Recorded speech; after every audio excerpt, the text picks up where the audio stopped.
Hey, good evening. My name is Stephen Marlin. I'm going to be talking about analyzing the criminal laws here in the United States of America.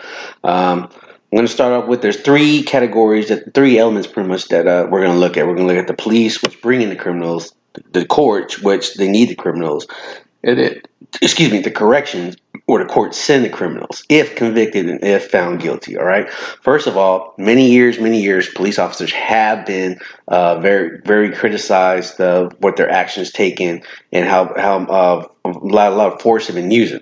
Well, nowadays the way the system works is it's been pretty harsh. You have a lot of police officers that are gun, as we say in the military, gun bunnies that want to shoot before asking any questions. There's some states that are like that, but here in the law, the United States, basically with the law and the officers, they got to look at every situation and see how either dangerous or potentially how dangerous somebody is. Now, a routine traffic stop could turn into something violent. I've seen before, we all seen before in news and all that, how high speed chases go on and then the guy runs into a car and kills his family. That's one of the other things. Police officers have a moral obligation to protect the public. That is their right and duty. Okay. But during the past couple of years, let's say with the last 3 years, it's been tarnished by a lot of backlash from Black Lives Matters, and recently the thing that happened out in West Virginia, the college out there, where police kind of just stood around, where protesters were going and clashing each other, and then the next day that man ran through them. All right, a lot of backlash with that. With the governor saying, "How come there's more police officers?" They just stood by and let them do what they had to do. Police officers also got to understand the rights of the person. They got to find out they got to find out what is the problem, who's involved, and who's at fault. All right. That's why we have the police officers. That's what they do. That is their job. Okay. And if they feel that you were speeding or you hit your wife or you even kick the dog nowadays, that yeah, you're going to get convicted. You are going to get some kind of penalty or something. All right, because that is their job. A lot of people don't like that anymore because with these certain acts have been happening with certain individuals, and predominantly a race. Majority of the races that have been shot by police officers that were unarmed or anything like that have been black. It's a big backlash. It really is. Now cops are being targeted themselves. So now with social media that came out, Facebook, Instagram, Snapchat, and apps, there's even apps now where, hey, cops are over here. These are your rights. Look it up. I mean, this is new technology that's not killing the cops, but it's not helping the situation also. They only show part of the video sometimes. You can see the whole picture, as we say. They bring to the courts. They're the front lines of what they bring to the court. Okay, their testimony, their paperwork, what they saw, how they approach it, and all that is a key factor for the courts. And we'll get into that here in shortly. But with back to the police officers how like I said, they got moral respect. They need to they have to be part of the community. They have to work. A lot of times that's not helping out. The community is against the police officers. We look at Baltimore. I mean, even in the videos we're showing the helicopter coming down, they saw the police officer throwing rocks back. That's how it's supposed to go. You're supposed to stand. You're supposed to have more discipline than that, than the criminal themselves. Is there corrupt police officers? Yeah. Is the corruption getting worse? I think it's toned down a little bit, but who knows? I mean, money talks. Money talks. Police officers are pretty stressed out. You don't know if you're coming back home. I know that for a fact. Being in the military for 22 years, they, every day you kiss your wife, kiss your kids goodbye. You don't know if you're coming back. That traffic stop could be your last. That could be your last time on Earth. So what they bring to the court, and how do you say it? The justice system is more of a network. It combines your certain people together, and part of that together is with the community. They need to be in touch with officers, and officers and community leaders need to do more in reference like how important it is to help police officers out and fight crime, because there's a lot of places that don't like police officers and wonder why the crime rate is so high, right? Why do we send these people all to jail and everything? The court system, the police officers do their best, and they are the ones who make the call. And then when it comes to the courts, what we're going to talk about now, with the courts, that's when a police officer brings he or she into the court, into the jail cell, and of course they go to court. The court system is what looks at all the evidence and decides, is it a bail, is it a felony, is it a misdemeanor, is it a bail.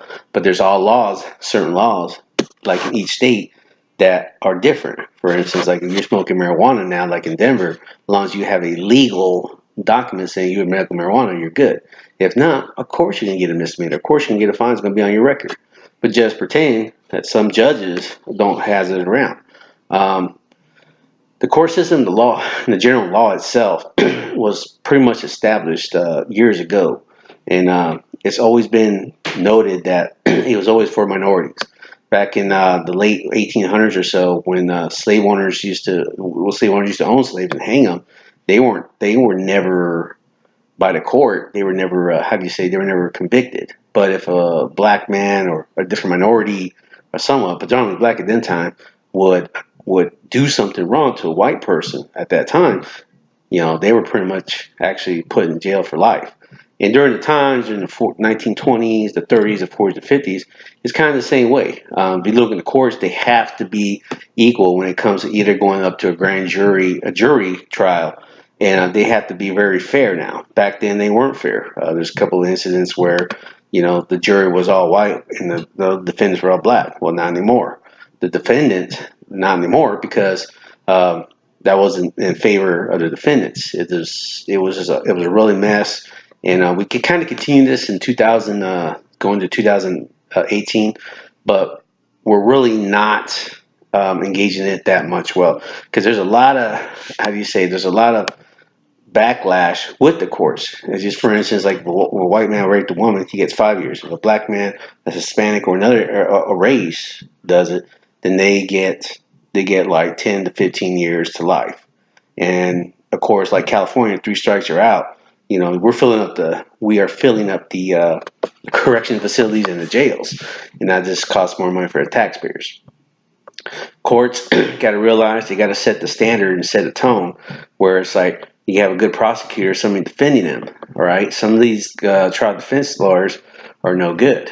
Some of them are just there. I don't think they put enough effort in to help that guy, because he just might be innocent.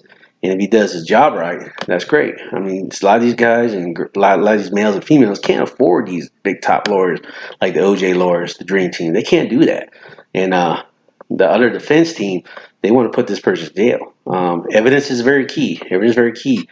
You got to put the people, place, and time, which sometimes that's where the police officer comes in. The police officer comes in and is like, okay, at this time that he or she was here at this incident, I saw the body, it took off, blah, blah, blah. Key witnesses are a big thing. A lot of key witnesses just stereotype, okay, the first black guy I saw, yeah, that's him. And that's how it goes. And there's a lot of innocent people that have been convicted and been in jail for years, in prison, and they still, they were innocent. And because people were either said, yeah, that was him, but it wasn't. Rape cases, for example, predominant high school student out of California getting recruited from USC. Girl said that he raped her and all that, and I couldn't find out. She just told a lying story. The kid lost his scholarship. He lost everything. He could have been a good NFL player back into the pros, but because of that, it was just one shot, one kill. Okay, yeah, he's guilty. He's pretty much, institutionalized. So, through the court system. A lot of times our younger generation of juveniles are coming in and they're sending them straight to prison, where there's no really like a second chance kind of thing for these guys. Crime is getting more worse as the more the economy gets worse, the more the courts see more thefts, autos, and drugs. Drugs is another big thing. Drugs has always been around. Okay, drug dealing has always been around, and a lot of people are getting either caught on it and getting sent to jail. And most of all, the courts don't understand is that they need to really have a system where they need to go to rehab and all that, but really have a hold on it. I could tell you to go to rehab, he or she go to rehab, but I mean, is the probation officer department really actually tracking that? So with the court systems, for police officers, court systems just needs to get it together, work on it, and find a really justified way to actually not really send people all to jail at the same time, and try to find a better solution when it comes to convictions and proper way of actually looking at key evidence and find out, okay, is this just because we're getting rid of this guy, or just because this is he say she say? Okay. Now, correction facilities. The United States has probably one of the worst correction facilities ever. Correction facilities were been around since way back in the Western days, prisons and all that ball and chain. Now, correction facilities are basically ran from private contractors, corporations, and there's a lot of fraud in that outlet also. The more prisons that come out that are just not ran by the state or federal bureau of prisons, but ran by just basic correctionals. A lot of times, if somebody here in Texas is out of room for criminals, then guess what they're going to do? They're going to send them out to Nevada, and then they got paid for that, and that's a lot of taxpayers' money and everything like that. With corrections, getting institutionalized, going back and forth, they're used to it. They're used to being one man cell. They're not used to going outside or anything like that. And it kind of sucks. Even though there is opportunities inside the correctional facilities, a lot of times these guys are getting free education also, which I don't agree with. I mean, they're getting a free education, one's for life in prison, and he's getting a master's degree for free. Well, I got to pay, or I got my kids to pay. I don't think that's right. Also, in correctional facilities, with these other contractors that building their own prisons to fill them up, you got a lot of them giving judges, hey, convict these kids, like for a juvenile correctional facility. I need more kids in here. The more kids I get, the more I pay, the more I get from the state, because the state's paying for this, and they think it's a better opportunity because they pay less for the correctional officers. They put in a certain area where jobs are needed. Hey, people are going to take it. If it's a 14, 15-hour job, they're going to take it regardless. And it sucks. It really does. Correctional facilities, even though they do have all those vocational educational skills, they're overcrowded. They are very overcrowded. There's some people in there that really kind of says need to go, but with the courts, they just push everybody in there, keep pushing. The more prisons we build, there's no. It's more like a lock them up like a dog, and let them get don't really no help putting them with their same, not really with the same race, but putting them more in a situation where they can actually maybe try to get out.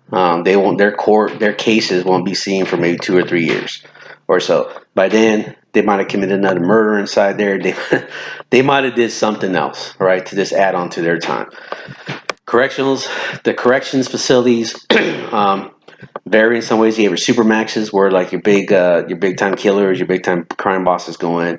Then you have your medium ones, basic ones. You have your mental health ones, and then of course you have your super prisons like Folsom and like Pelican Bay in California, stuff like that.